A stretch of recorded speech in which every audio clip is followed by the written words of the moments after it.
Welcome to Gius Randori, the judo podcast from Giovanna Scocimaro. My name is Luigi Scocimaro. I'm the brother of Giovanna and co-host of this beautiful judo podcast.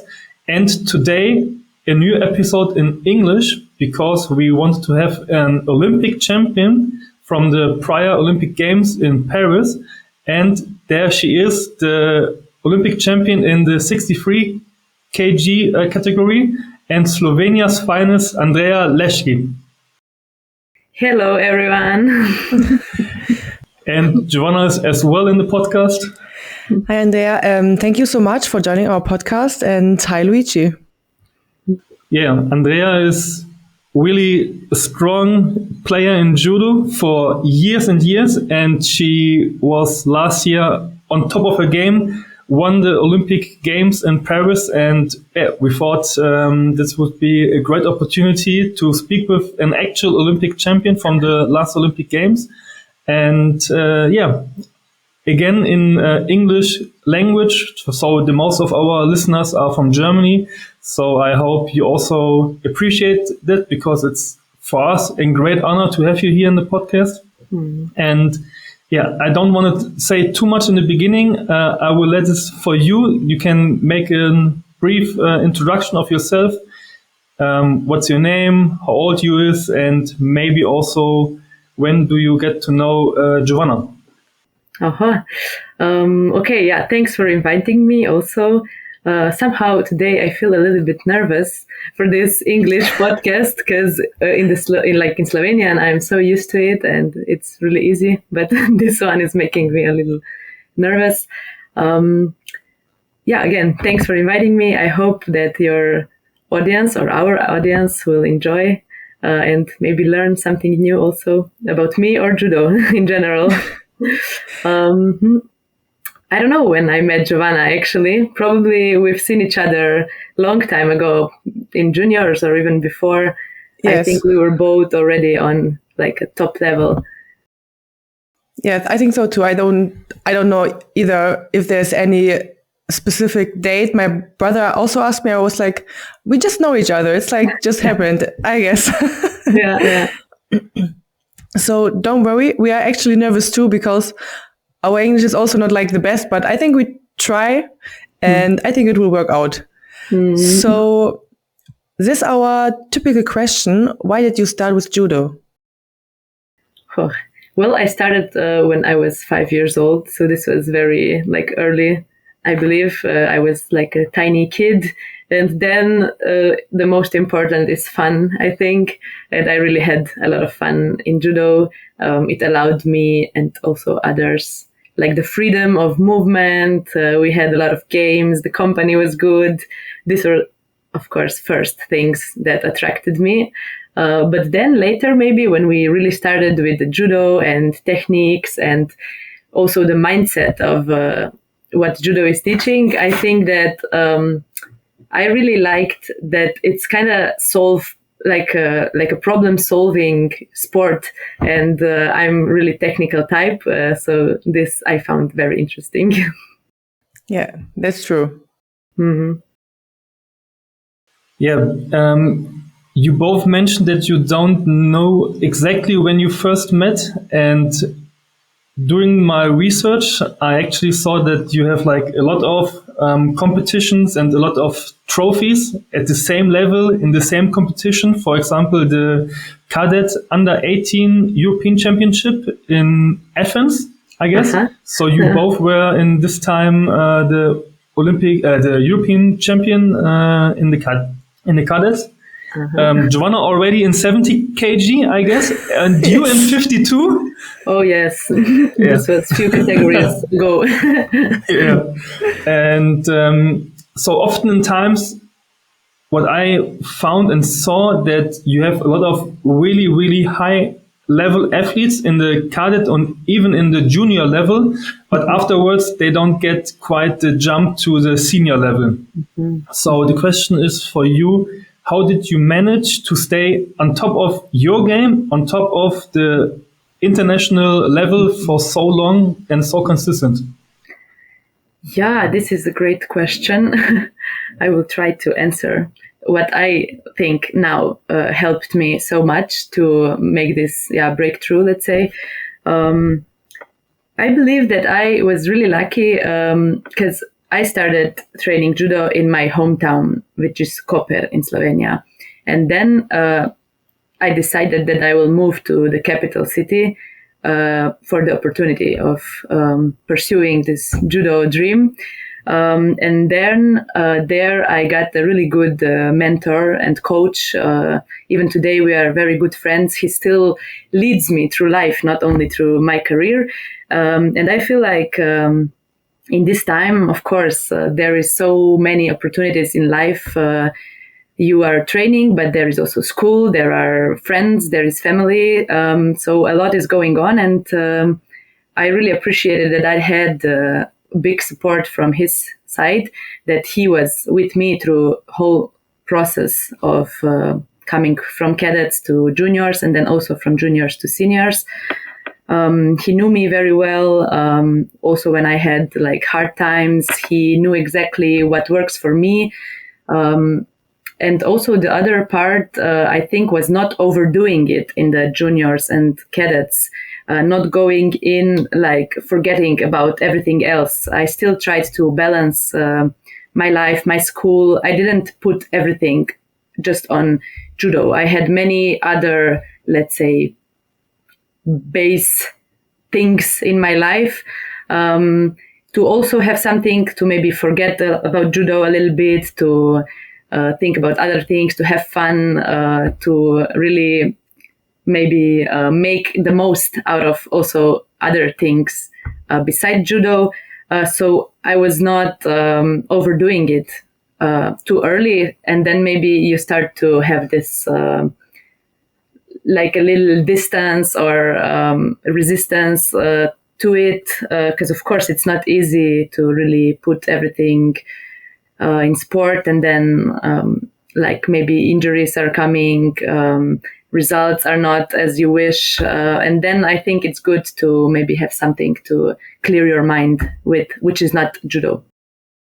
True. I think it's also really good for your mental health, like you kind of explained actually. For sure. Mm-hmm. Yes. So like you, my brother just mentioned, you were like all the time on like a really high level, and that you also said like you balance it really well.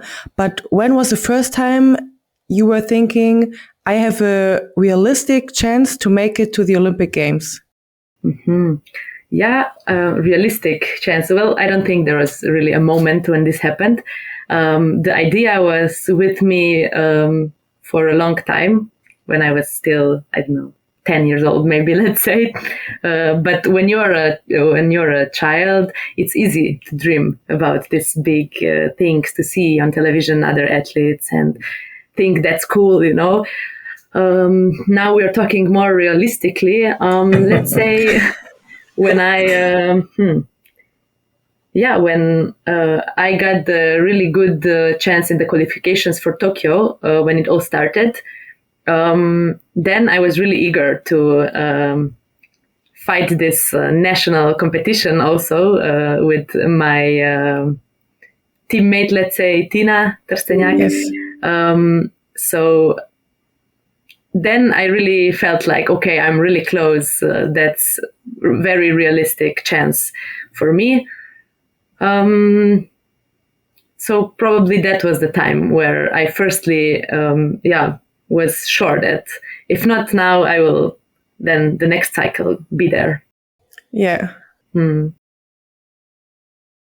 Yeah, and as you mentioned, the next cycle was indeed your cycle, and you got to start at the Olympic Games in Paris, which was your first Olympic Games. And I mean, like, if you're in this judo circuit and you know, like, all the other athletes, and also, like, on your national level, Tina Trstenjak, who is also famous athlete, you know and hear a lot of the Olympic Games. Mm-hmm. So from your perspective, what was it like to be an Olympic athlete, to be an Olympian, and also to have this atmosphere around it? I mean, like, you have this starting ceremony, and everything is a little bit bigger than let's say, in World Championship or European Championship. How was your first impression, and how did you feel like getting finally this opportunity to be an Olympian? That's actually not entirely true that were my first Olympic Games, because I was also in Tokyo, but I was just a sparring partner. Yeah. Oh, you went as a sparring partner? Yes, I was a sparring partner to Kaya Kaiser. She's from my club, the 57 judo player. So Tokyo, I really used for going to the opening ceremony, like discovering, exploring the village, even though it was a bit different because then it was still the COVID going on and the pandemic. So it was very strict in the village also. But then I really, I tried everything that Olympic Village was offering. I saw how media is working on Olympic Games. I saw also the big pressure that athletes were on, but all from the third perspective, because I was not in this as a competitor then. And I think this was a great, great experience for me for the next cycle, where I came to the Paris to compete, really. And I could put my mind really there for competition, even though I'm not this type of a player that focuses very, very strongly on only competition and the result itself. So I still had a lot of fun in Paris. Also, judo in Slovenia, with world medals, with European medals, of course, people value this, but it's really not a big thing. It gets forgotten quickly. But Olympic Games are still like one step above. And this also you can, of course, feel there is a lot of pressure from the outside, from the media, from the public. And I felt all of this going there, but in my mind, it was mostly, actually, this is my first experience of Olympic Games as an athlete. So I also am like going through this the first time. I really want to take it all in, you know. I don't know how it is stepping on the tatami of Olympic hall, you know. I still didn't know. I don't know how it is, you know, for all the people that know me to watch me through their television, or how it is to hear the crowd in the Olympic arena, you know. So I tried to still let the whole experience be just that, and not only come there to compete and go back home. So this was pretty amazing. And the result was then after just like even bigger reward for all of it, I think, like a cherry on the top. True. Yeah. It's so crazy. I have like a side question. When you were in Tokyo, was it like also hard for you to be there? Because I think like if someone would ask me to go to Paris to be a sparring partner, I would like, if they be like, okay, we don't have another one, please come, I would go. Mm-hmm. But I think otherwise it would have been pretty hard for me just to see it and not have the possibility to fight. How was it for you in Tokyo? Yeah, I must admit that I felt a lot of, I don't know, maybe it was anger, maybe it was sadness. Something wasn't quite right, wasn't quite sitting with me.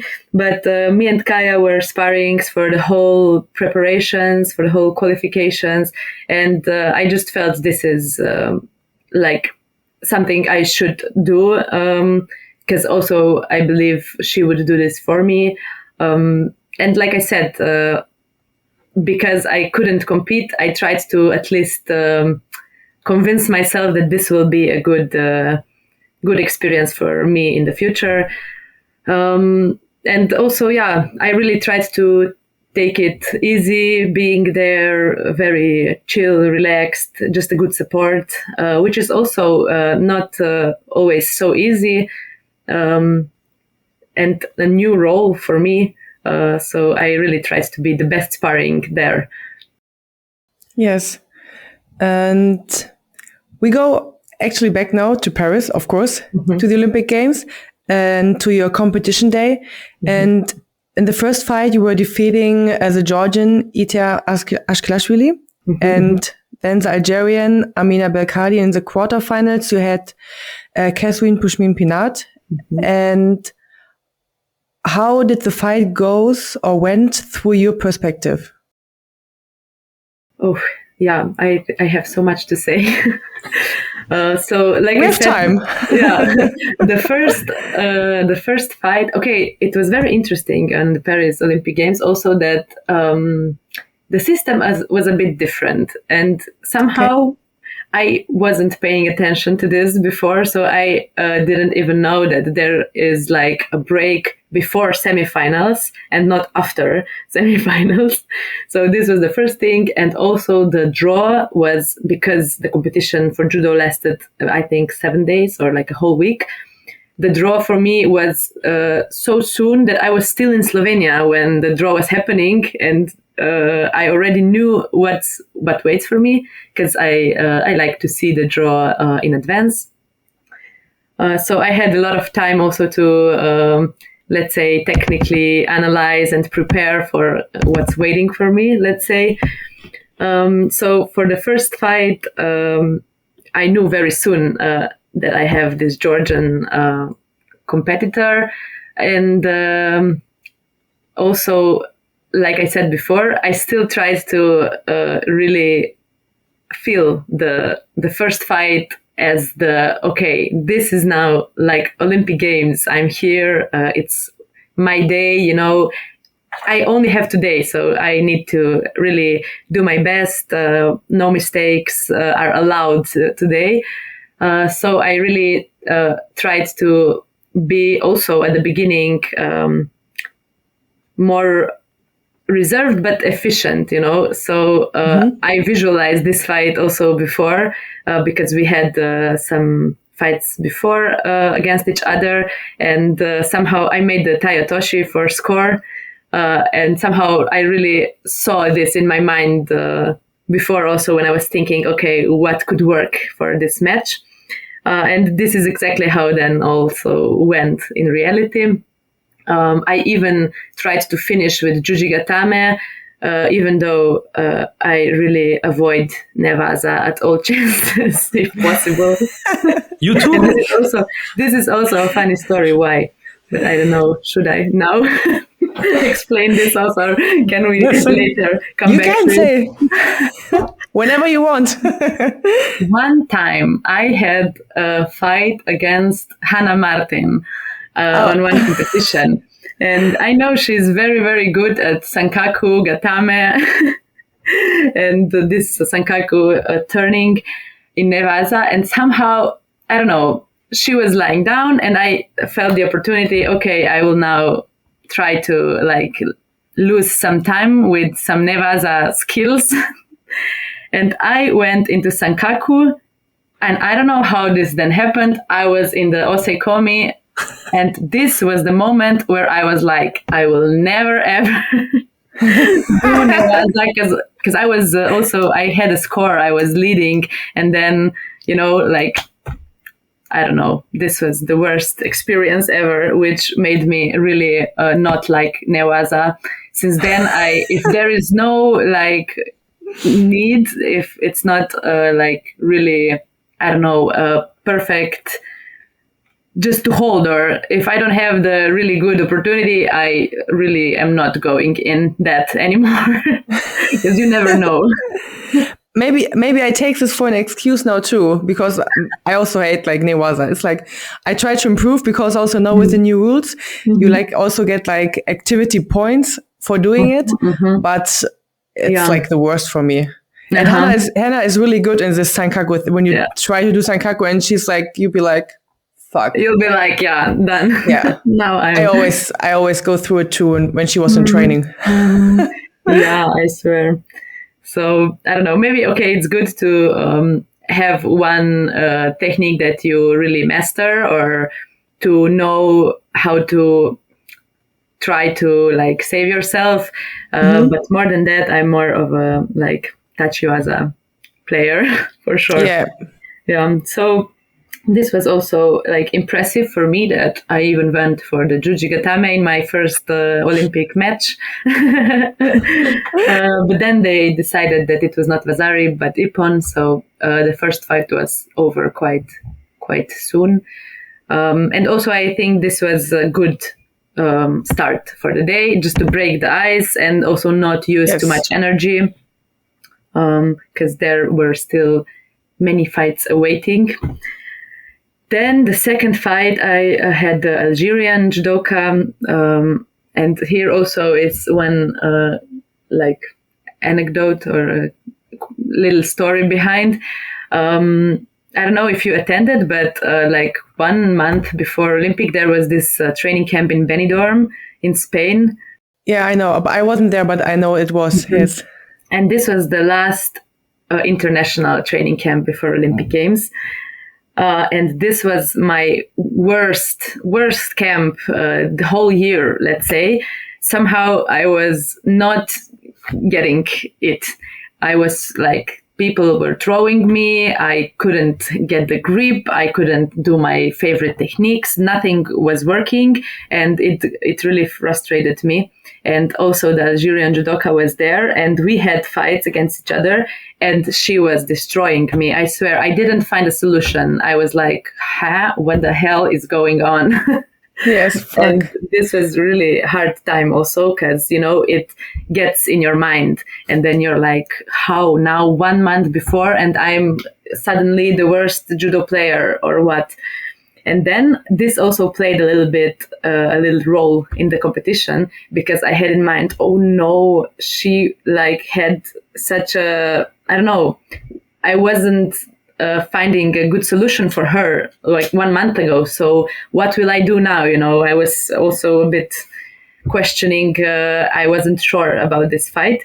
And then she even got the score in the middle somewhere of the fight, which then really even more pressured me. Oh, no, this can't be the end.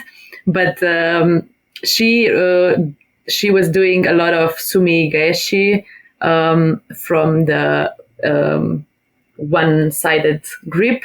Mm-hmm. And somehow I felt even the first time that I was very close to saving with like a little acrobatic move, like to save myself from the score.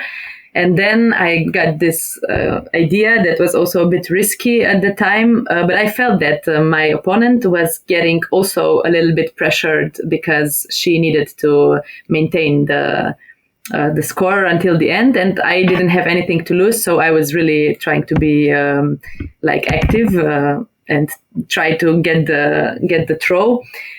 So I somehow tried. Okay, now I will try to make her do another of this sumigeshi, so I can try to roll over, and it worked. So this was actually like a tactics, let's say, when I still didn't have anything to do against her, just as I didn't have any ideas 1 month ago in Spain. So I tried to use her style of judo in my for myself. So she really, I gave her the chance to go one side grip again, and she really I think this was a bit of a panic attack also, you know, just to do something so I don't get the chance to do a technique. And then I also, because I was preparing for this, managed to go over and hold the osekomi. So this was also a bit stressful, but somehow I maintained focused and I didn't panic. She did more than I did. And also, again, Ne-waza win. So this was, again, okay. I'm not bad at it. I just don't like it. You just had bad experience with Ne-waza. That's the only problem. Exactly. So this was the first two fights. And then this actually meant that I'm in still in the game for more. Yeah. Also, losing the next fight would mean I already have the repsage, which maybe got me a little bit more relaxed. Somehow I'm always, I didn't think about, okay, I need to win now all, and then I'm in the fight for medal or something. I really went step by step, and each fight was very important. So I was kind of already happy that, I'm really showing what I know. I'm showing my judo. I'm having fun, kind of, on the tatami. So at this point, I was already a little bit satisfied that, okay, this went well. It was ups and downs already, everything, but I had like great fights. And then the third fight, the Canadian judoka was like waiting for me. And also, of course, we all know each other so well already. We fought many times before, and I knew exactly that this one would be more, even more tactical than just on some feeling or more open fight. I also, of course, in the preparations for Olympics, did a lot of trainings where we specifically trained like fights against specific judo players. So I was asking my sparrings, can you do like this, or can you be a right-handed, can you be left-handed? So I knew pretty well how this fight would go, and it was exactly that. A lot of both sleeves gripping, a lot of ashiwaza, and this was also more, like I said, tactical. So I tried to block her attacks with gripping her right sleeve and doing a lot of ashiwaza, just catching the right moments. So then we went in the golden score, actually, where, would you guess, I turned her and grabbed her in the osaikomi again. It's like the only thing I was always like, no Ne-waza, I'm not going there. And then this was my winning, I don't know, tactics for the whole day or something. So yeah, it was pretty hard to also maintain her on the ground for 10 seconds, because she is also very, very good Ne-waza. I knew that exactly. But I really did my best. So somehow in these moments, a lot of, I think it was just adrenaline, also that helps me, I don't know, having even more power, even more eagerness. And then I was like, oh my goodness, this is now really, I am in the final block somehow, Yes. Yeah, that's so crazy. There you were fighting against the home favorite, Clarisse from France, and finally in the semis. And what was it like, the atmosphere? Because fighting in the Olympic Games could be very stressful, and then fighting in France against a French player, I guess the atmosphere was quite vicious against you. And talk us through. And also, if I saw it correctly, you never won before a competition against Clarisse. And what was your mental preparation before to come to this point? And as well, talk us through the final throw, and also why you again decided to go in Ne-waza afterwards. Strange day. Maybe this is a good lection, or lesson that, you need to adapt to situations, even if this would never be my choice. In some situations on the Olympic Games, this was a smart decision. So you really have to be there, also with your mind, not only doing some automatic moves and wherever you need to think, okay, what's now? There are decisions, there are choices coming. Also, right there in the middle of the fights. And it's important that you are able to hear yourself asking these questions and then deciding for something. So yeah, this was, like you said, yeah, I never won before. I think it was 5-0 or something, head to head against us. But when is it the best time, if not on Olympic Games in front of her home crowd, Sure. So I don't know. Sometimes I'm joking about that I was saving this for the perfect moment, even though, of course, I wasn't losing on purpose before. But it gave me a lot of confidence that each of our fights, like previous fights, was turning more and more. We were more and more like close. I was closer and closer. Like first and second time, she threw me. Okay, I lost. Then third time it was golden score and throw. Then fourth time it was like 3 shidos. Fifth time we was 2-2, and then I got the third shido. I was getting there. So yes, on Olympic Games, I think that this home crowd thing was actually also very good for me, because mentally I knew exactly that she is under a big pressure from this also. It's not just support, but this is also making you feel like you need to show in front of your crowd that you need. And as soon as it comes to I need to show, I think this can turn around to make the outcome worse. And my strategy for this fight was also, my sparring was helping me with this like ideas that I just need to go and have the best time again. Because when I am relaxed, when I enjoy my judo, I fight the best. Really, this is what works for me. I'm sure, of course, it depends from player to player how they handle stress. But for me, when I have fun, when I enjoy, that's when I show also the best judo, because it's really the feeling, it's really the moment that you're catching.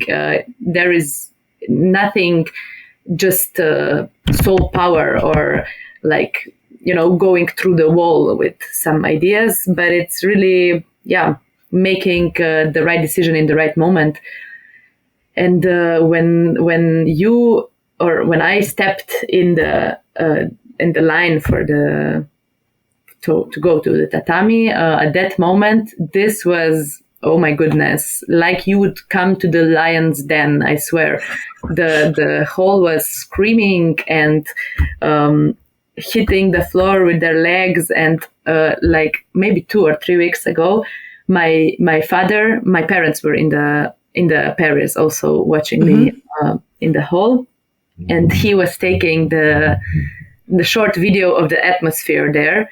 And even today, when I see this video and you hear also the difference when I was coming first, and okay, people were clapping still, they gave me some support. But then the difference when Clarice came in, this is like enormous difference. The audio or the microphone wasn't even working anymore on his phone. And yes. I still get goosebumps when I am looking at this video today. So this was really crazy. And also there, I was so present, and I kept reminding myself, this is a pressure for my opponent. It's such a pressure, Yes. So this helped me a little bit also with the stress, I would say. And the fight somehow for me felt very short, really quick. It went by. And one time she did one very, very good try with the sai surikomiyashi, and I almost fell, but I turned like 360 on my stomach, on my belly. But this was a really good try. she did a little fake move in the right direction and then turning me strongly in the left. And then because here also again comes a lot of adaptation to the fight right there, because again, I of course was training a lot of specific movements and specific techniques, how I would do against her or how she would do against me. But this was one of these that we didn't try and train so much, because this is also more like, if the moment comes, if there is an opportunity, you do some ashiwaza. And in that moment, I was thinking, okay, this was really close. I have a feeling that she could try this again, because she, of course, is so experienced. She has so many world titles. That's not just luck. That's not just, I don't know why. She knows exactly. And then in my mind, I was like, because this was a really great attempt, she might try this again to maybe get me the second time. And exactly this is what then really happened. I had 2 shidos, which was putting a bit of pressure on me also. But I think it was maybe 30 seconds before the end of the fight, when you felt the tension in this grip fight also. We were holding each other and you didn't know in which direction I will turn or she would turn. It was such a, I don't know, yeah. We were all the time on the edge of something happening. This is how it felt in the fight, at least. Maybe from someone who wouldn't understand judo, this would like, what are we doing? Just waiting for each other or something. But it was like, right now something will happen, you know? And this was exactly what happened. She tried to go the same attempt with the sai again. And in the same moment, I did, from my right grip, actually left kochigari, which I actually do many times. So she could also maybe somehow know that this could be coming. But in this moment, it was really the perfect moment. And then it was important for me to really finish this throw. They were even watching the video if this was really something, because the referee first didn't show any score. And somehow in my mind, I was, okay, this was score for sure. Now I need to lose some time. I need Ne-waza. to use, yeah. And there, I had such a great grip for the choking. But somehow in my mind, there was no choking. There was just do something, keep her on the ground, because this will be a score and there is no time left. So I have 2 shidos. I can't risk anything now. I just need to stay focused, not do any stupid mistake. And then really, yeah, they decided it was Vazari. And in that moment, I think that, of course, for her, I think that her whole dream crashed in that moment. You know, I am sure she was also there, coming there to reach the gold. Everyone was expecting her also to win this competition. And then her panic also started. So this was again a little bit of, I had a little bit of advantage, because I just needed to stay calm for this another 15 seconds. And she tried to push me outside to fake some throws again. It was again, oh my goodness, these 15 seconds were long as hell. But somehow at the end, not even she, not even me could believe that, okay, that's now how it happened, you know. Yeah. That is so crazy, because also like you said, the crowd, it's so loud, it's so full, so many people. and yeah, that you just like be like, okay, I know she's coming again for it, and I just try and it like works. That's so crazy. Yeah. And also when, the moment where the time was like 0:00, crowd before the fight was loud. Crowd after the fight was quiet. It was that quiet. Okay, there were claps, but if you make the comparison, I swear. And then I was somehow, I felt the happiness. I felt the great joy about this win, and I tried to, like share this happiness with someone, but I couldn't find anyone who would share it with me from the crowd. Then I was just like with my coach, yes. It was so funny, I was like this, and no one was giving me anything. I swear. Yes. Of course, this is expected also, but it was funny in this moment. Yeah, I do believe. Maybe I was thinking like maybe your parents were screaming from somewhere, yes. But when the crowd is full of French people, of course, because like like Clarice in it is like everything is like silence. But then you were like managed to go into the final, and you were facing the Mexican Prisca. And how nervous you were before, or like also like in this fight, because it's like you also mentioned the break between quarterfinals and semifinals, and when you are in the final, it like directly goes straight to the final, so you don't have a long break like we are used to.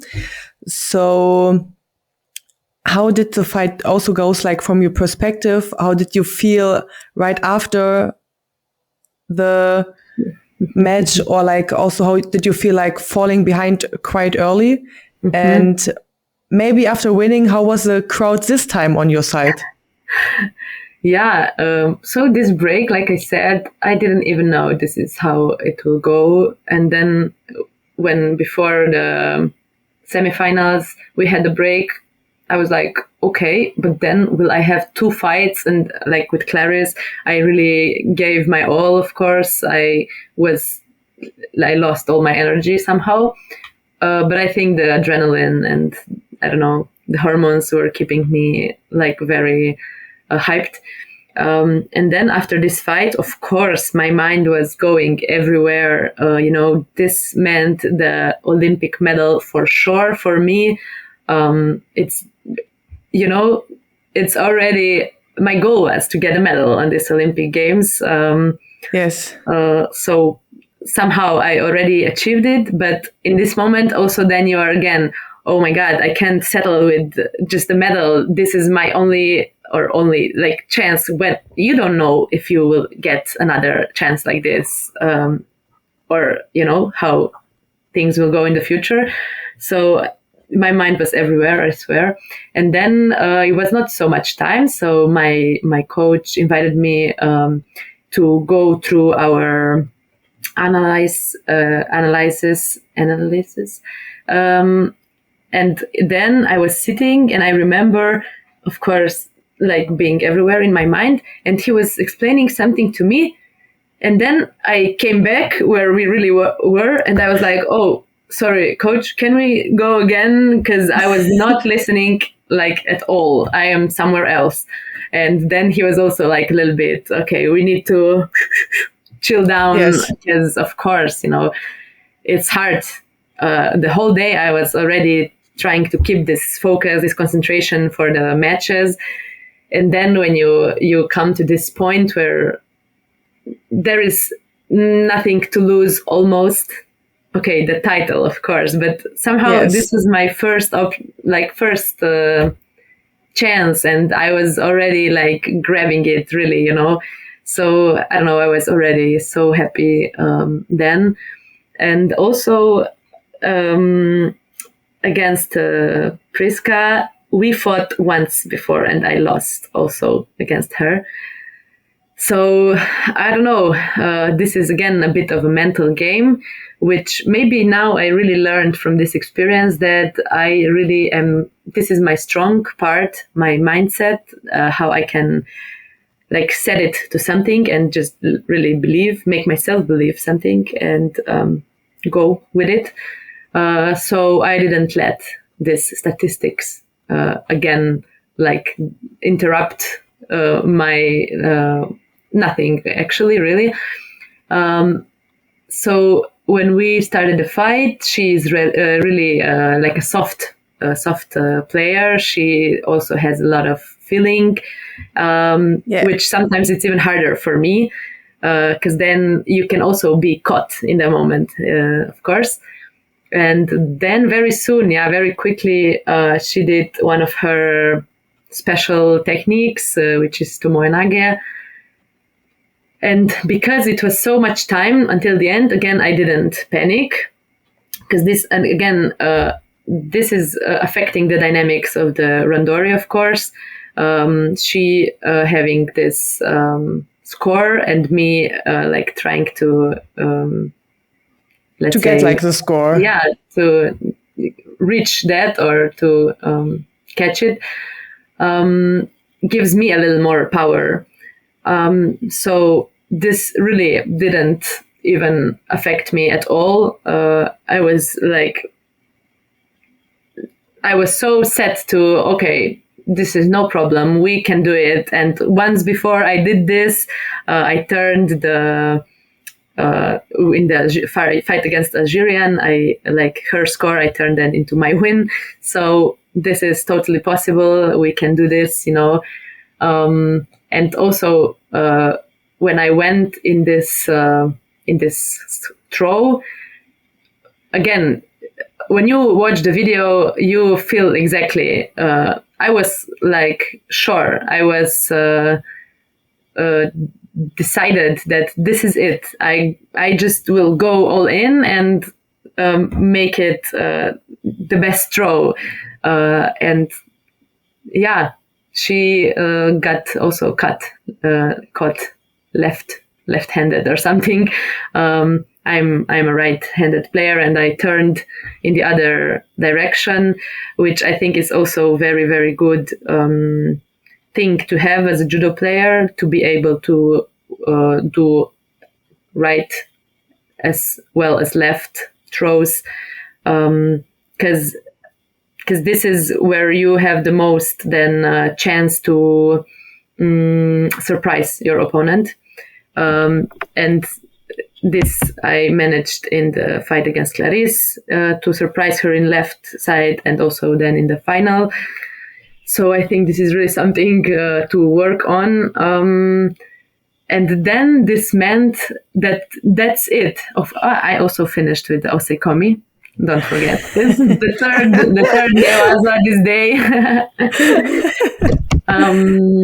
And it was just unbelievable in this moment. I also felt the rush of the, I don't know, adrenaline or something. In this moment, I felt I can do all 5 fights again from the start. Like I had so much energy, so much motivation. Also, I kept jumping around. I felt like, and like it's not over yet, but it was over yet. And like that, it was just over, It was, I don't know, unbelievable somehow. In this moment, I couldn't really believe what's now happening, really. That's it? Am I now Olympic champ? What does this mean, So it was just, I don't know, crazy. Yes, I do believe. Wow. And I mean, like, you could see how much it meant to you because you're, from what I see, also from what I saw in the semis, that you were so enthusiastic and you're smiling not just with your mouth, but with your eyes. So it was like unbelievable to see this happiness in you. And I mean, like, this is the biggest stage where you could perform on this level. And how did you celebrate after winning the gold? And how did you also enjoy maybe afterwards? Because the good thing about judo is it's in the first week, and then afterwards it's like 2 or 3 more weeks of the Olympic Games. Did you stay in the Olympic Village and watch also for other competitions? And how was your Olympic like feeling afterwards as well? I couldn't stay for very long, but I think we had another 3 or 4 days there, which was enough also, actually. So right after competition, okay, this is also something that you don't really expect to come with winning such a title, but there were so many conferences and obligations and people reaching out from thousands different directions. So I first whole evening after the win, I was dealing with this. And then I returned to Olympic Village around, I don't know, was it 11 in the evening or maybe even midnight? And there was still a big crowd that made me a reception, which was really nice. This was like a first celebrating moment, let's say. Then we also hanged out with my closest friends that were in Paris, my coaches, all the team that was helping. But of course, I was so tired from whole day of competition that we didn't really last very long. And then I returned to my room in the village at 1 or 2 a.m. And then, even though I was so tired, I couldn't fall asleep until almost the morning, probably because of the adrenaline that's still so strong inside of the body. And then the next celebration was on the rooftop of our Olympic Village building with the whole Slovenia team. There was around 90 athletes from Slovenia. This is the total number. We are tiny. So this was a big number for us. And we had 3 teams qualified, like handball men and women, and also a volleyball man. So there were many people and we were all just hanging out. I brought some champagne to, cheer with everyone. And I think also this was the first medal for Slovenia on whole Olympic Games. So it really gave a lot of motivation to everyone else also. It inspired other athletes that, I don't know, I think this is at least what they told me, that they felt even more eager to win their own competitions after this, which was really nice also because, of course, we all want each other to have the best result as possible. So this was then the second day, and the third day, when I was still in Paris, we actually went out a little bit with a few of my closest friends. And I was even carrying my medal with me through the Paris. So we met a lot of random strangers and just celebrated and shared the joy around the Paris. It felt like. So these were the first days after. I tried to also go and see some other competitions, but I just actually then had time for 1 or maybe 2 other athletes. Which was not so much, but it was still very nice. And how long did your parents stay in Paris? They were in Paris for also around 4 days, I think, or maybe 3 or maybe 5. 3 days before competition and then 1 or 2 days after. But we were not they were there with their friends, and we weren't, they didn't want to interrupt me or so they just made themselves comfortable, and they discovered and explored Paris a little bit by themselves. And then later, during the day, I think we went for lunch together, where we could then discuss all of it, how it felt for me, how it felt for them, how crazy this all is. Also about, I don't know, that the news are exploding, that the journalists also were contacting them and calling them on their phones, and no one even know how they got the number, It was crazy. I think they also experienced this almost like they would, also be really a part of it. Yes. Wow. And also, like, after the Olympics, Clarice immediately asked like for a rematch in LA 2028, like in 3 years, but at this time in 4 years. And at this time you were like questioning your participation in 4 years, but how do you think about it now? Yeah, I would still say that 4 years is really a long cycle. And if we go back to what I was saying, this is all balancing. I feel like this season for sure is perfect to also rehabilitate all the things that were like stacking in the past preparation, to just like take some time also for myself to clear the mind, to rest the body. So it still feels like a long time in future, this participation. Of course, I like the idea, but I still want it to be because I really like it, because I really enjoy doing judo, and not just because, I don't know, I want another result or I never want this to be my main goal. So I'm still, right now, of course, the idea of competing there is alive and in front of me somewhere, but I try to now just take time for other things also. Yeah. Okay, because I felt a little bit like it's always is good for an athlete. You always decide, when do I want to finish my career? When I'm going to retire? And I mean, like, what is the best moment to retire at the Olympic gold level? And also because I think in Linz, your team colleague Kaya Kaiser was also competing in 63. So I was maybe there are some inside jobs, and it was kind of a hint. And I thought, okay, maybe this is like a sign. But anyways, when you mentioned like all the competition that you went like from step to step, and you wanted to take all the atmosphere in, and you was balancing out all the pressure from your side, it seems really that you were relaxed all day through the competition, and you was always this enthusiastic smile, which I mentioned before, was always with you through the competition.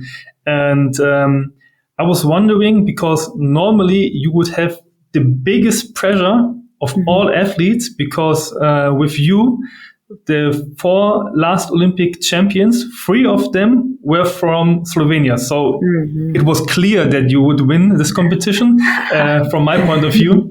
And no, jokes aside, but why is Slovenia so strong in this category? I mean, like, you were now the Olympic champion. 2021 was Clarice, okay, but second place also Tina Trsteniak, which you always mentioned before. The Olympics prior was also Olympic champion Tina Trsteniak, and before that was Urška Solnir. I hope pronunciation is not too bad. Why is Slovenia, especially in this category, so strong? Can you maybe say how we have to say her name from Urška the last one? Žolnir. It's Urška Žolnir. Okay, Urška you did Žolnir. bad, Richie. Yeah. I totally get Try it. you. No worries. No, I don't want to try. Do you want to try? No, I already forgot again. It's like sometimes my brain is too fast and I'm too slow.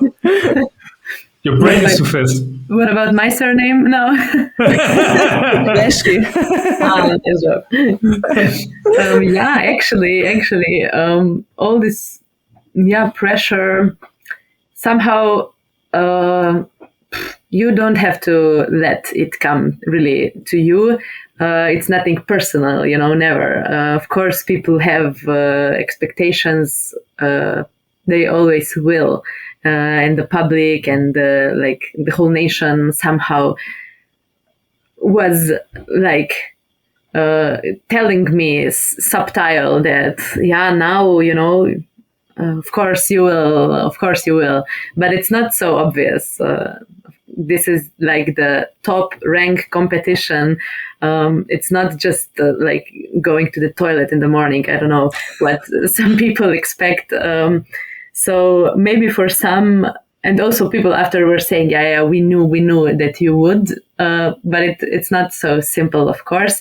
I would say that also for maybe this ability for me to handle this stress and pressure so well is that I'm visiting therapy for more than maybe 2 years now already every week, which helps me to be better at balancing myself in all situations, also not just in judo, just in life, to be better at listening to yourself, to understanding what is let's say your responsibility and what's not your, and definitely people expecting something from me, that's none of my business. It's their thing to have and to handle. And somehow I think I understood this really well before competition. And I know this is kind of my own experience. So this really didn't affect me so much. But also when I think about this, it really feels like somehow the stars are aligned for Slovenia 63 Olympic champions, or I don't know. I'm sure that one thing is also having this example, which then opens the door to this opportunity for you, that you are able to believe that this is of course possible. Maybe if this year it was special because all the previous champions were from one club in Slovenia, from the same club, and this was the first Olympic medal ever that came from another center, another club, which is now also a great inspiration for everyone also, because maybe now it was a little bit of belief that, okay, this one club, this one coach can create a great player, but now also some other clubs, some maybe smaller cities, people from smaller cities now can see that this is not really important when you really come from. It's just how much you are ready to dedicate to work. And I hope that this will open the door or inspire also some others to reach for this Olympic level. Yes. And how is judo structured in Slovenia? Like you mentioned that you have also different clubs. How is it working with a training center? Are you training all together maybe sometimes, or are you really structured in your clubs? And how is it with the younger generation? How do you manage to go to competitions? How do they select for it? Just maybe take us through a little bit. So actually right now there is no, let's say, good centralized system. We don't have any center in Slovenia, which I think it's really a bummer because there is not many of us, and sometimes you struggle with finding sparrings inside the country also. So if at least we would all join somewhere and try to really make something together, it would be a lot easier, I feel like. But somehow still everything works on the club level. So mostly each club works for themselves. Then the Judo Federation is helping with some budget or subventions for the people that have results, and then this spreads between the clubs somehow. There is of course also the national team, but also it's selected by results, and then each one brings their own coach and just minds their own business mostly. Which, like I said, I think we could or we already are somehow so good, but we would probably be even stronger if we would be more connected. Yes. Okay, crazy. I assumed that all of you are centralized in Ljubljana because the country isn't even that big. No. And I was 3 times, I guess, in Slovenia, and the roads are good. And I mean, the way from your city, Koper, to Ljubljana, I mean, like, it's not too long. It's 1 hour by car. Yeah, so I assumed that you would be centralized, but anyways, what you also mentioned after your medal, that all the Olympic athletes of Slovenia was together with you and celebrating, and you mentioned that you were just 90 athletes in this celebration, and Slovenia is, compared to Germany, pretty small country, and even the population is fewer people in the whole of Slovenia than just Berlin. And it's crazy. What the heck are you doing in Slovenia? Is there something in the food? Is there something in the air that you are in so many sports categories so good? Because you mentioned handball, where at the Olympic Games, which were also, I think, like 10 years or 15 years ago, second at the European Championship, which was in Slovenia. You have one of the biggest stars in basketball with Luka Doncic.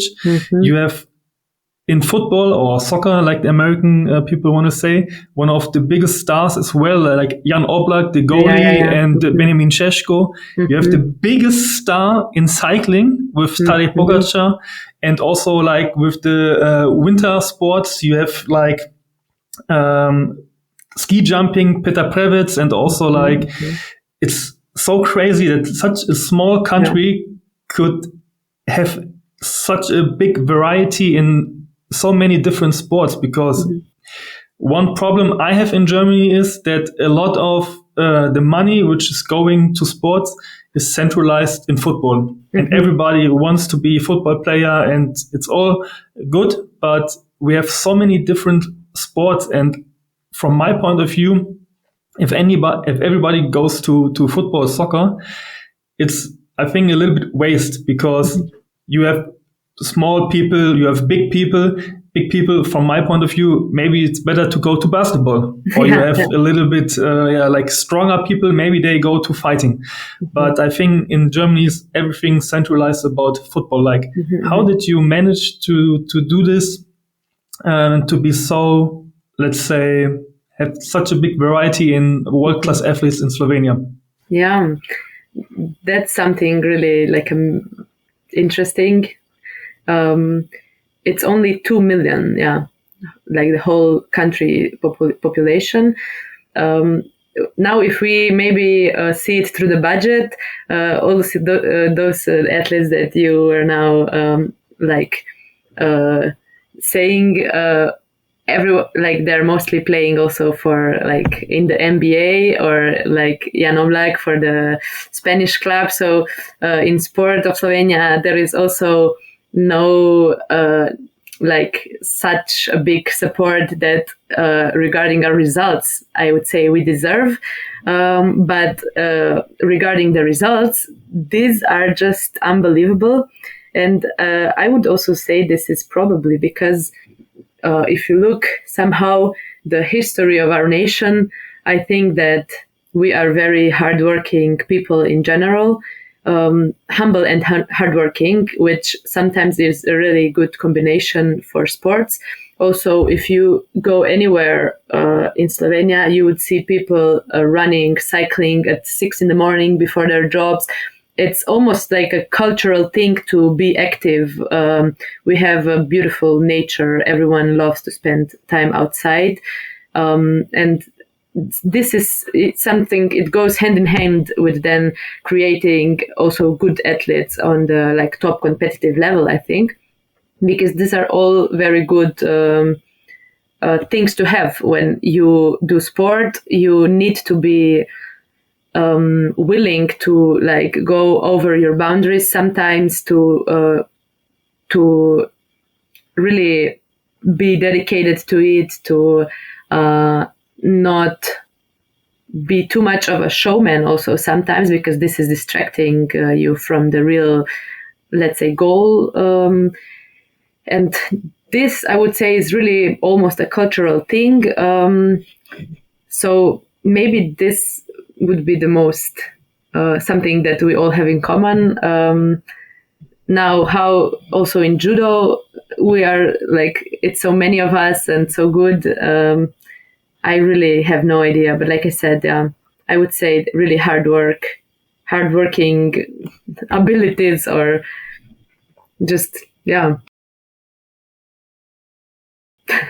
Sometimes it just like happens like this. I think like kind of every country has like maybe sometimes some parts where are some people really strong in this category. Mm-hmm. I think you always will kind of find it, and just like you said, like being hardworking also like in the other sports. Mm-hmm. Mm-hmm. But do you have like, because we also like mentioned like ski jumping, do you have like some parts where you have like kind of much snow, or do you think they maybe go somewhere else? In the north? We have also, and both, of course. But Slovenia, it's funny. Yeah, you said, okay, Koper is on one side and Ljubljana is in the center of Slovenia, and this is 1 hour.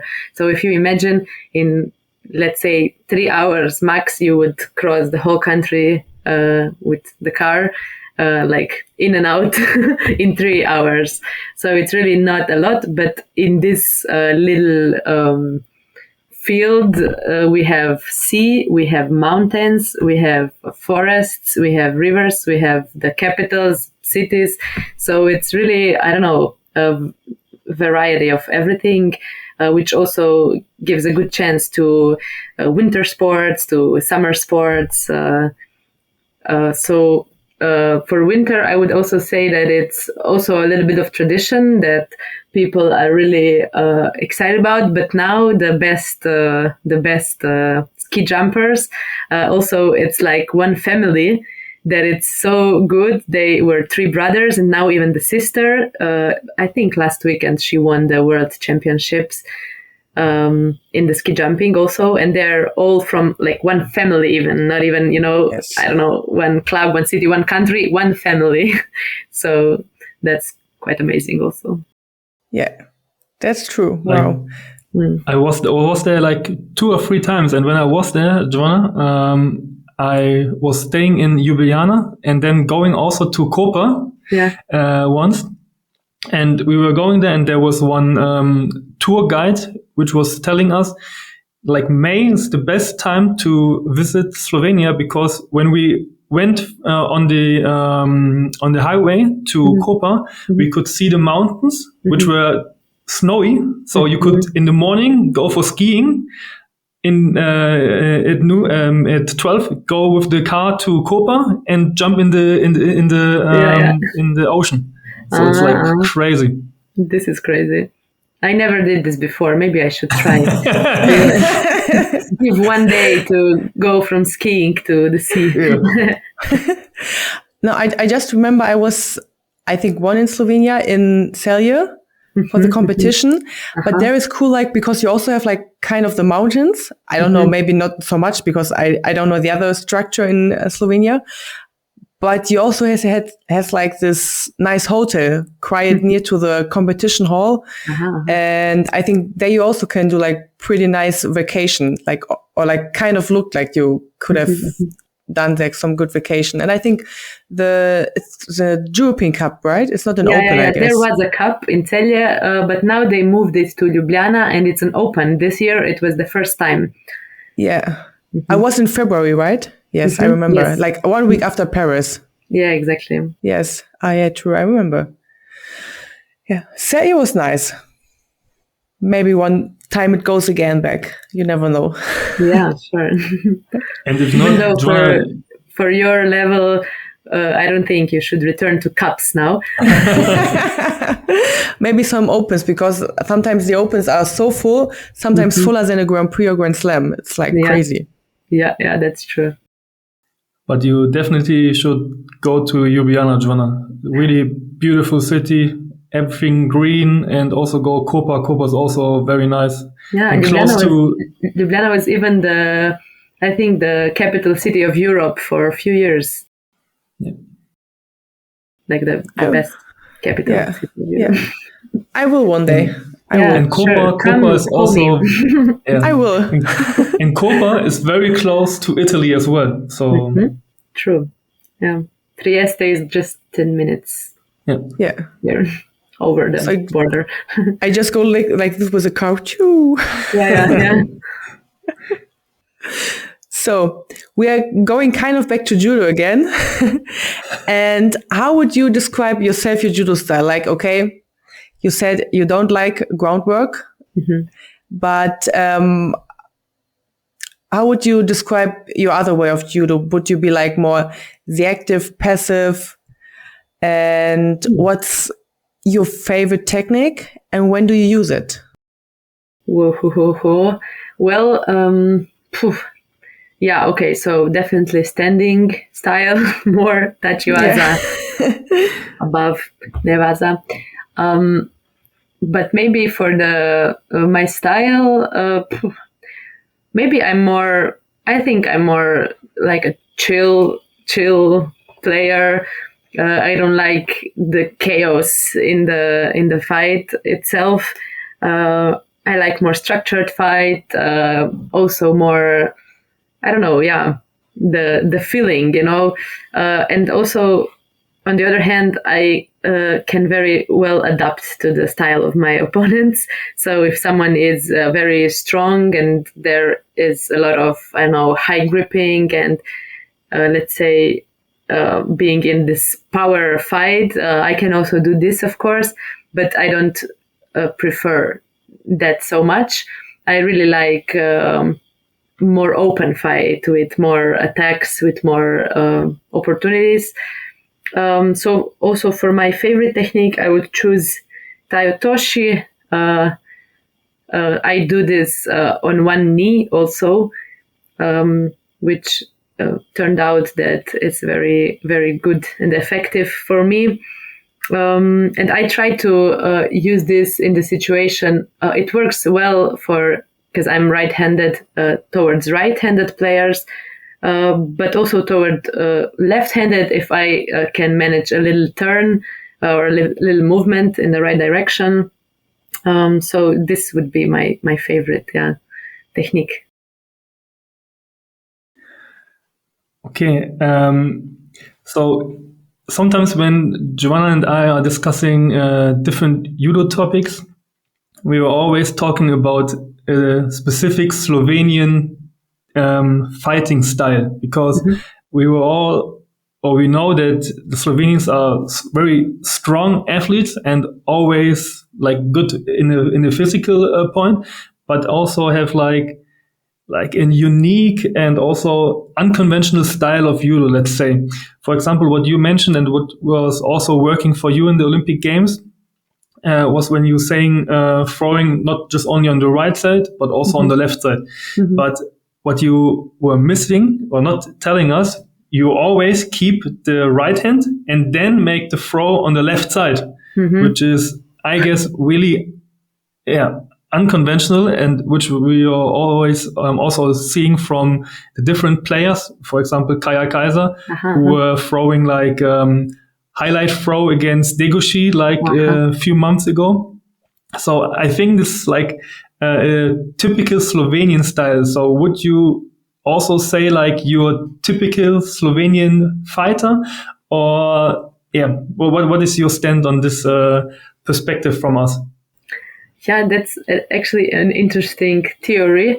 Somehow I still wouldn't say that we have a specific way of fighting, mostly also because of this training separately and having different approaches. if we look at also maybe, let's say, previous Olympic champions, I think they were from one club. They also had one specific way of fight. It was very active, very dynamic, a lot of tries. But maybe from now, me and also Kaya, we are also from the same club. So maybe this is why you can also see some typical things that we have in common, because of course we are training together with like the same program, with the same coach. But yes, this is something I really do. You observed very well. I do this from the right grip mostly. So my actually answer is that I wouldn't say I or anyone has like a typical Slovenian way of fighting. I think I'm quite specific because of this calmness and a lot of ashiwaza. So yeah, actually, I think it comes to big differences at the end when you draw the line. And how do you finance your life as a professional athlete? Okay, in Slovenia, this is something that's actually, there is this system where army, police, and another company, let's say, they offer some positions for the professional athletes to give us a chance to really dedicate to the training. So I am also a part of Slovenian Army, the sports unit, which is my main, let's say, income. This also, I think, is usually a turning point for athletes that are deciding if they will stay in the professional sports in Slovenia or not. Because if you don't get in, it's very hard to maybe work or get the money somewhere else to live and also do all the trainings. At the same time, I really was putting a lot on my education before. So I graduated in economics, and I also, because I wanted to also try my skills in the, let's say, in the real life, I also was working 3 years in a company in the IT department, because I studied business informatics. So I have a few source of income right now. I still work a little bit. I'm still in the army, and also especially now with this Olympic Games result, I got few sponsorship deals which are helping me financially quite a lot. So I would say that this is these are main sources. But in general, for athletes, getting the job in army or the police as the sports unit, this is usually the one and only thing how you can then proceed this career. And how is it working when you go to competitions? Do you have to pay some part of it by yourself, or does everything pays the Slovenian Judo Federation, or does your club pays everything? There is, of course, a system how the budget is, how to whom it goes. Since I really had very good results every year, for me it was always taken care from federation, either from federation or also the club. So this part also I'm very thankful for, because I had the great circumstances to really focus on training and not in earning money. So me going to work and doing other things was never about the money, but mostly about the experience and me balancing my life to also have some other things which I like. but yeah, for some it's not also so easy, because maybe if you fall out from this like budgeting system, then also training camps, competitions, everything falls on you. And I believe that it can be pretty hard to then finance yourself in this situation. So I was pretty lucky in this field, or from this point of view. Really interesting, because it's a very similar system. Like in Germany, we also have like this possibility to go to police or to go to army and then get a paid leave for competition training camps. So very interesting to see that it's very similar, even though you have the difference with the decentralized approach, let's say, with training. And maybe another thing, which is like more of an philosophical question, let's say, because what you mentioned, you go to work where are civil people who maybe not on this high level of sports. And so in Germany, a lot of times when I was talking to my colleagues, oh, I have to do the weight cut, and they were saying, oh, you're crazy, why you're doing this, it's not good for your health. And so a lot of times they're saying, oh, you have every day the training, why you can't go to a birthday, for example, at weekends, because I was saying, no, I can go to a birthday because next day I have competition or something like that. And everybody was saying like, you're crazy. And this a lot of times in the public eye, negative connotation on the elite sports, let's say. But on the other side, what would you think, or what would you say, what did judo gave you? Well, many things, for sure. Of course, there is like all these negative connotations are also right, because also when I had the biggest like cutting weight problems, this was hell. I was many times thinking about, why am I even doing this?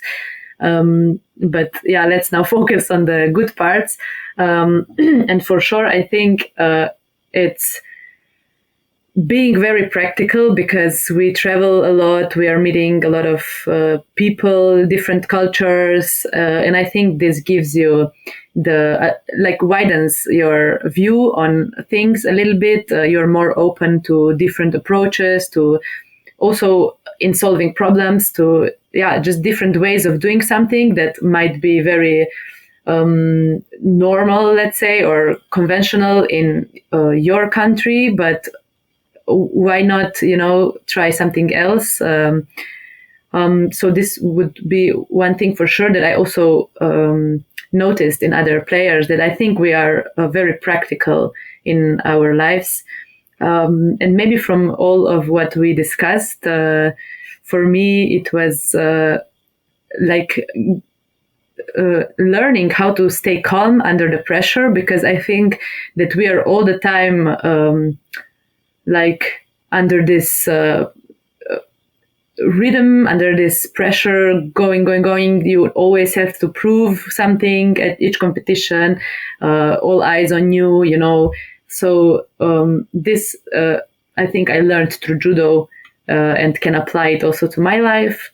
Also this might be maybe not so in general, but really from my experience, staying patient. I believe that being like constant is way better than just reaching something and then nothing and something and nothing. Just being constant and being also patient with yourself, with your results.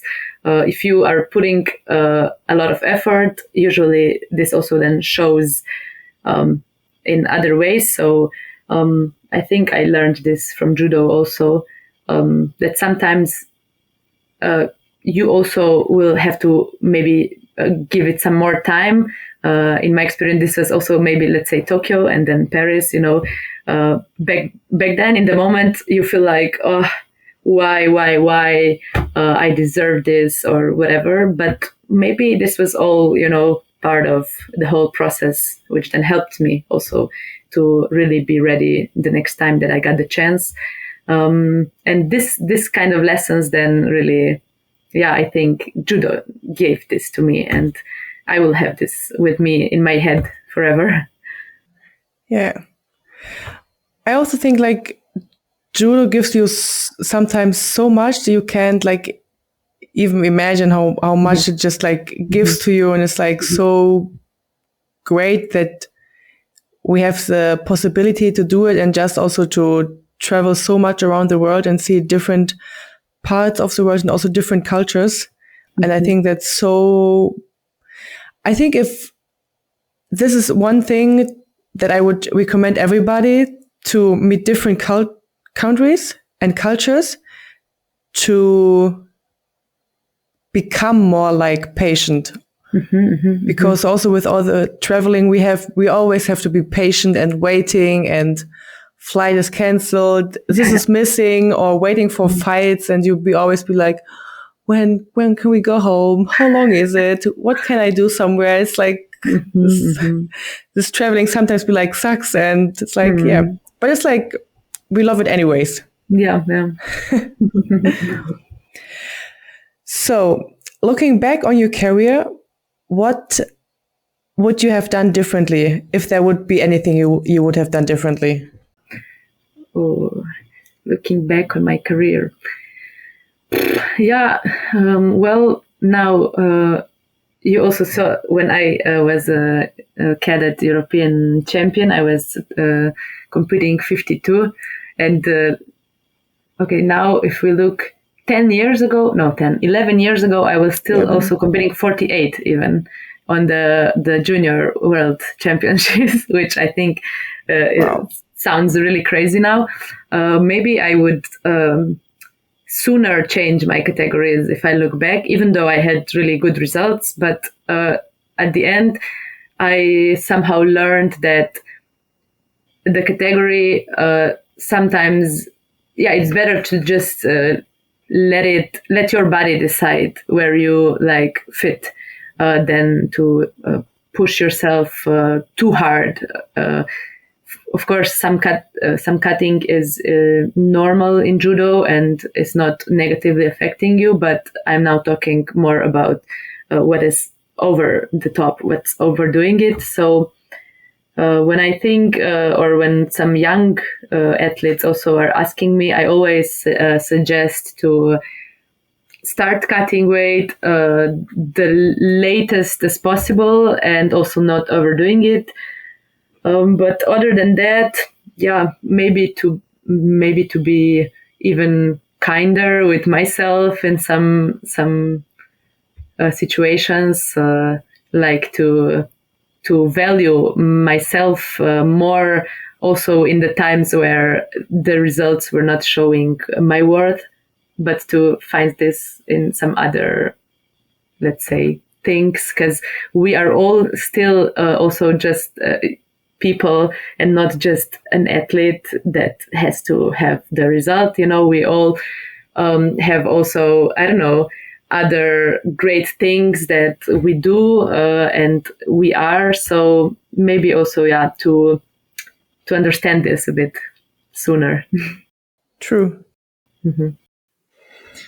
Yeah. So, we are now 1.5 hours into this discussion and talk, and the time was flying by, and actually we are at the last big question, and afterwards, after this question, Joanna will have a quick fire question category with you. So there we will see how fast you can react, like in the Olympic Games on the tatami, and now with the questions.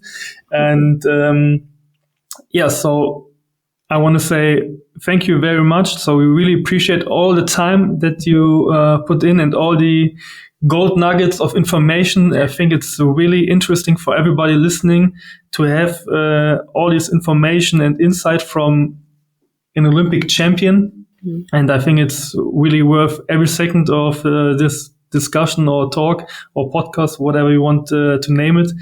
And so we really appreciate it. And it's big and enormous honor for us to have you here in the podcast, even though we maybe struggle a little bit with English. Your English was really good for all this podcast. So you was mentioning in the beginning, like, oh, maybe I'm a little bit nervous, but you were totally fine. And so thank you very much.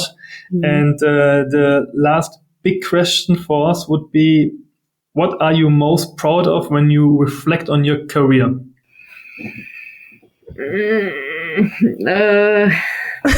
I have to choose one thing, right? I'm very proud of myself in general, first of all. Let's say I'm really proud of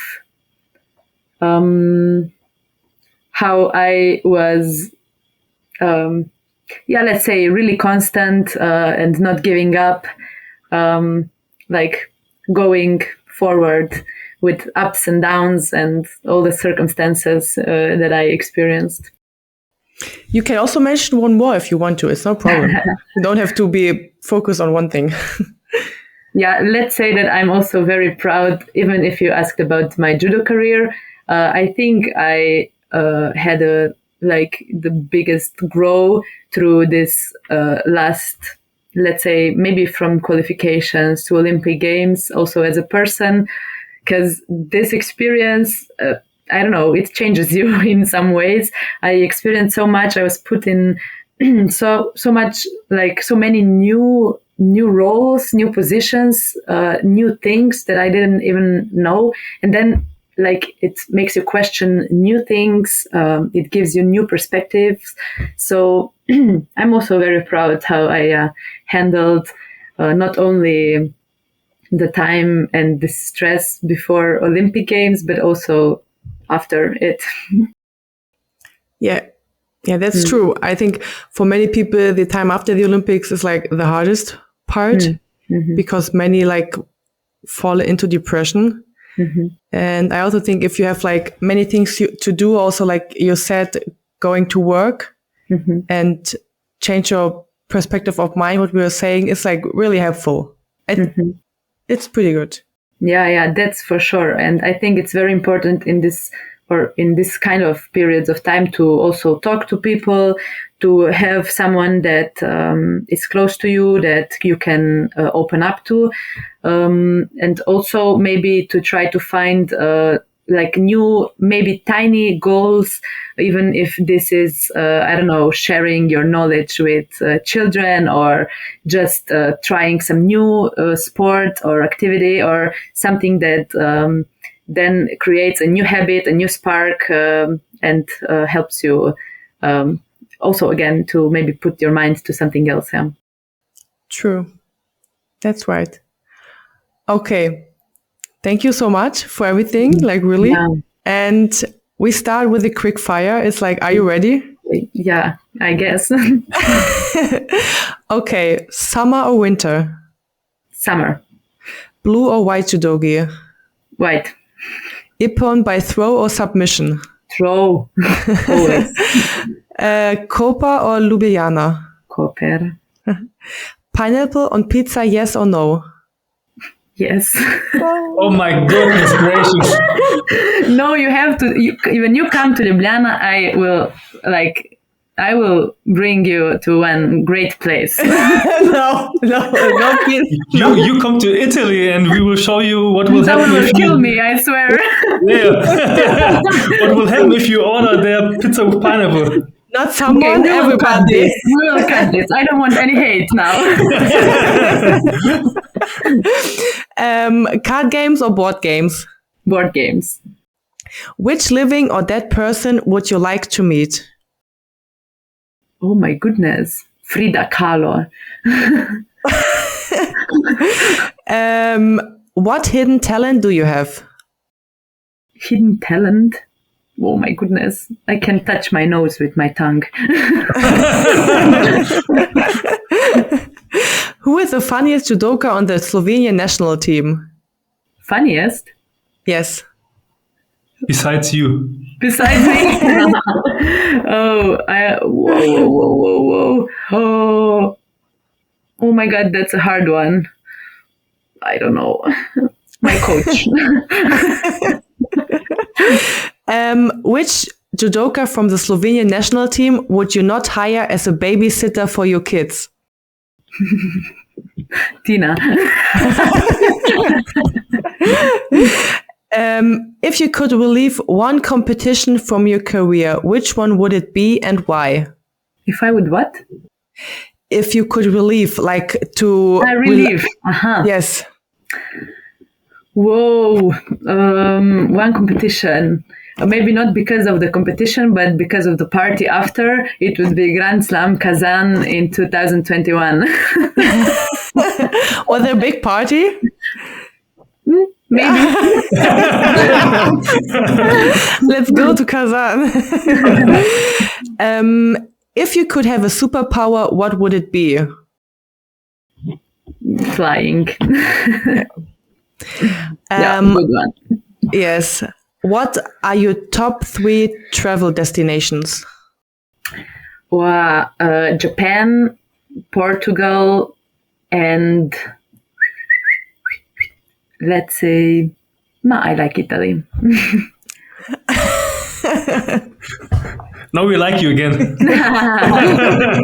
Okay, I fixed it. Worst advice you've ever received? Just do it. I think that's overrated. And best advice you've ever received? Advice, listen to yourself. That's good.